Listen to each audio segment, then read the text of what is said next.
We've got a guy, still relatively new, right? How many cents? Do you still know how many cents you've done? Since September. That's all I got. All right. I got start date, that's it. You guys, he's a little baby bird, but he's spreading his wings for you tonight. It's Peter Braden.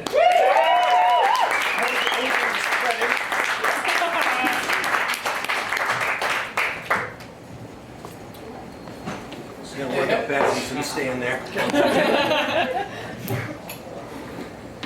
Hey guys, how's it going tonight? You got any parents here tonight?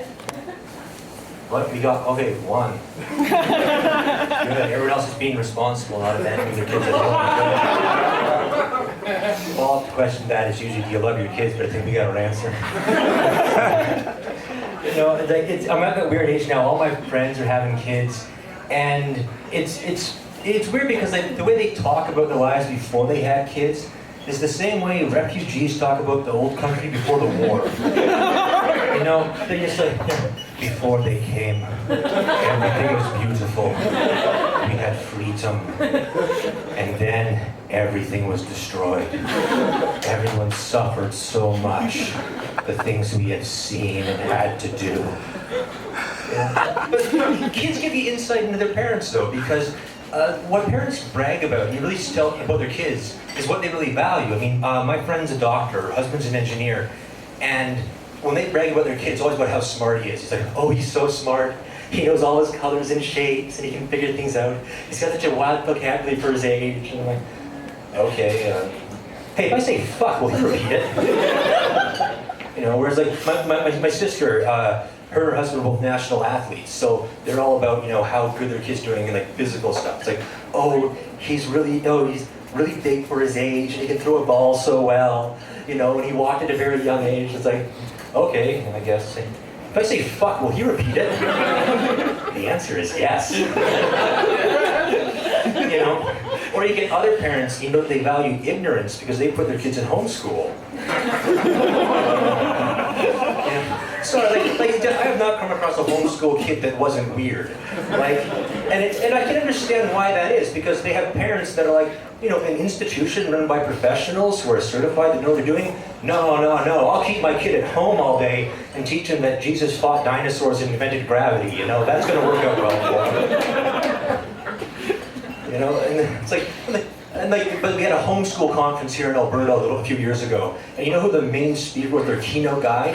It was the dad from 19 Kids and Counting. You know? And we all know he can raise up kids, you know, I mean, like, he's got 19 and only one of them turned out to be a child molester, you know? Statistically speaking, he's doing a good job. You know, every family needs a screw up. A round of applause here. Who's a screw up in their family? There we go. Oh, Claudia. Good. Usually it's just the comics that clap for that one. You know? I know I'm the screw up in my family. Because, like, you don't wake up at 2 in the afternoon and eat cold pizza in the shower if you're a go-getter. Like, I gotta wear a dinosaur costume tomorrow because I'm out of clean clothes. Like, it's just not working out for me. And, you know, and I'm gonna blame society for this one, because modern society, it doesn't lend itself well for you to just not to succeed and to not screw up. I mean, like, you can get high-res video on your phone anywhere. I mean, I can be driving down the highway watching porn if I want. The people in my car didn't like that. Not nearly as much as the RCMP officer that pulled us over, but, you know, I had to finish, so. Yeah. And like serving size is another thing that I think is screwed up. Look at the serving size in the bag. Don't tell me this made-up serving size. Tell me what it's going to be if I eat the entire bag on the couch instead of having actual dinner, all right? Let's get some fucking honesty and perspective on this. You know, and Amazon doesn't have a feature where you have to have a breathalyzer on your computer to be able to buy stuff on Amazon.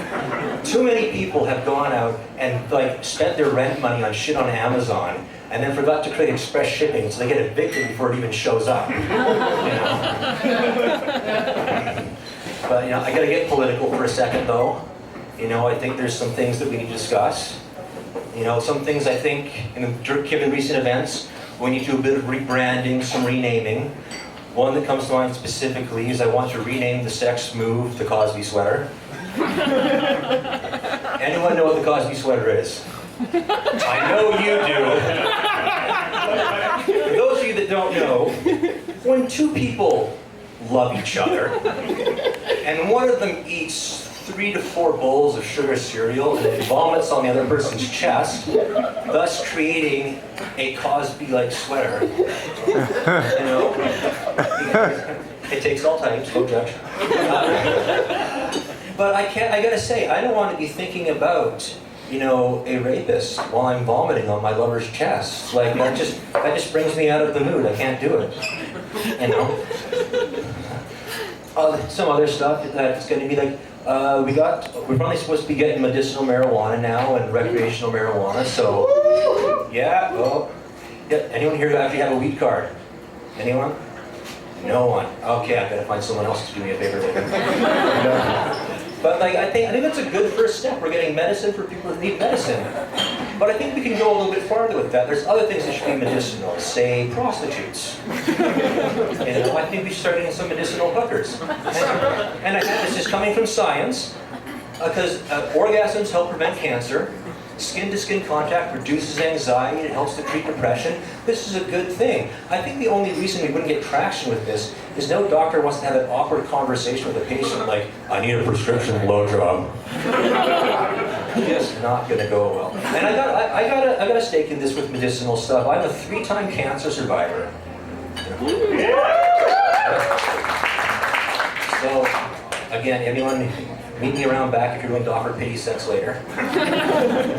You know, and it was kind of weird with this, is I had to spend so much time in the hospital from it. I think the longest time ever was 1 month straight. So after the 2-week mark, I finally talked him into giving me a day pass. And the nurse was like, oh, if you could walk 3 blocks that way, you could go to the movies, wouldn't that be fun? I'm like, yeah, you know, first time at the hospital in 2 weeks, I'm going a block the other way, going to the strippers. You know, like Wednesday afternoon may not be the A squad, but it's better than anything in the theater right there.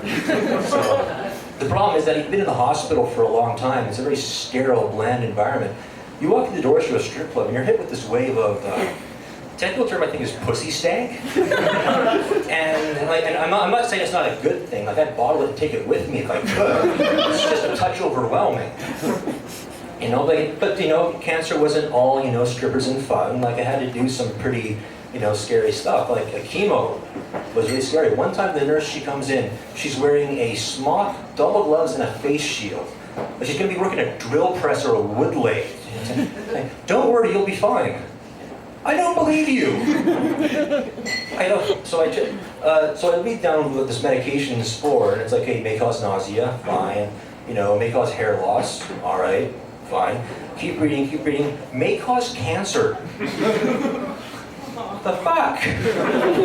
You know, it's like the thing that was supposed to fix my cancer may cause cancer. That just seems short-sighted. That seems like a farmer looking at a field of like crops that has crickets in. It's like, I don't know how to get rid of those bugs. I'm gonna burn the fucking field. Just end it. It's just not gonna work out. Had to do some messed up procedures too. I had to have one set of gastroscopy and colonoscopy.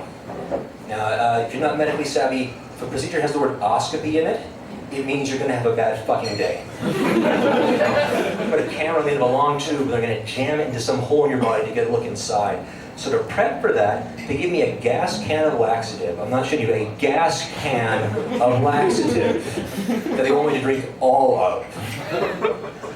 I have to take medication, so I'm like, do I have some water for my pills? Oh no, you can just use laxative. So I'm washing down a handful of pills of laxative like it's junior prom all over again. You know? Get downstairs the next day in the backless gown. They put this O-ring in my mouth so that it holds my mouth open so they can jam something down my throat. Again, just like junior prom. You know, and then they fucking give you the fentanyl, which, if you haven't, do this, find a way, because that is amazing stuff. There's a reason kids are killing themselves with this. It's just great. I mean, you get a hit of that, you don't particularly care that they're about to be spit roasted by robots. I'm getting into my time, you guys, so I'll leave you with this. You don't need them where you're going, so if you can, recycle your organs. Someone's going to use that stuff. That's my time tonight, guys. Thank you very much. You've been great.